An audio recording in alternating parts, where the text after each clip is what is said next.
Jangan kaget ya kalau di Indonesia akan ada hujan salju. Sekali lagi, jangan kaget kalau Katulistiwa akan bersalju. Memang Sontoloyo ini nyeleneh informasinya. Banyak yang bilang ngawur atau ngayal. Namun kalau bicara ada fakta dan data yang berbeda sumbernya dari berita-berita mainstream, Anda harus mulai berpikir. Penyiaran berita mainstream hampir semuanya dikendalikan globalis dan negara dikuasa yang punya agenda propaganda. Maka informasi yang diberikan Bosman jadi terlihat aneh dan ngawur karena memang berbeda sumbernya dengan berita mainstream. Kembali ke climate war atau perang cuaca. Bukan saja perubahan cuaca ya, altered weather. Perang cuaca akan membuat arus angin dunia berubah. Bukan sekedar climate change atau perubahan iklim karena kebodohan dan kecuekan manusia rendah kepedulian alamnya saja yang membuat dunia semakin panas. Bukan, ini lebih kejam lagi. Jauh lebih kejam dari perbuatan Rangga meninggalkan cinta tanpa pesan. Namun ini adalah perbuatan manusia egois, pemimpin egois, negara besar egois, dan globalis cabal egois, yaitu para Thanos yang ingin menjadi penguasa, turun tangan dengan sengaja memasang alat menggeser angin, cuaca, terganggu keseimbangan alam secara global. Inilah yang kita wanti-wanti, apa yang akan terjadi setelah pandemi virus berkepanjangan, manusia ditimpa masalah lagi dengan cuaca yang kacau hingga tumbuhan tropis bisa mati, makanan bisa langka. Food war terjadi setelah climate war. Kali ini efeknya lebih mematikan dari pandemi COVID. Center ekuator bergeser, tengah bumi bergeser terhadap matahari, dunia koplak sampai manusia sadar bahwa kita punya common enemy atau musuh bersama, yaitu alam yang tidak dipelihara. Seperti tubuh manusia tidak dipelihara di usia senja, berbagai penyakit dideritanya. Ternyata sahabat, ada fakta lain kalau kita ingin membalik semua keadaan tersebut. Banyak buktinya. Misalnya, ada seseorang di usia 65 tahun baru mulai hidup sehat. Di usia 80 tahun usia biologisnya, tetapi body age-nya seperti orang berumur 30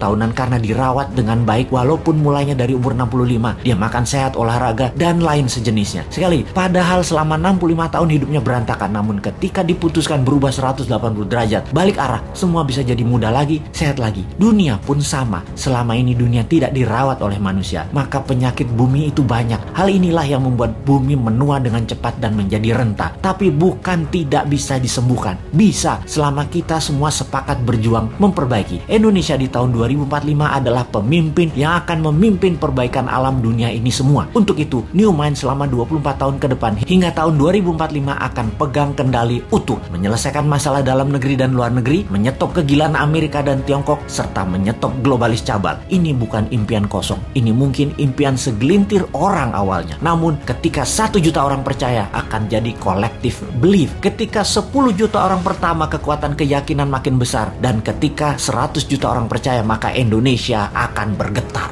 Ketika 270 juta orang Indonesia percaya, Indonesia menang. Dan ketika 1 miliar manusia percaya, dunia semakin sehat. Ketika 5 miliar manusia sepakat, maka dunia damai selamanya. Saat ini, silahkan kalian percaya dengan pejabat yang mendukung penyedot nikel dari tanah air tercinta ini hingga 3 tahun ke depan, supaya musnah cadangan nikelnya. Silahkan dukung. Tapi kalau mau Indonesia baru, dunia baru, siapkan konsep bernegara yang membuat Indonesia akan menjadi negara superpower. Ubah pola pikir lama dan semua pejabat incumbent, termasuk yang mencalonkan di tahun 2024 yang dari incumbent. Mereka semua pikirannya lama. New Mind, siap!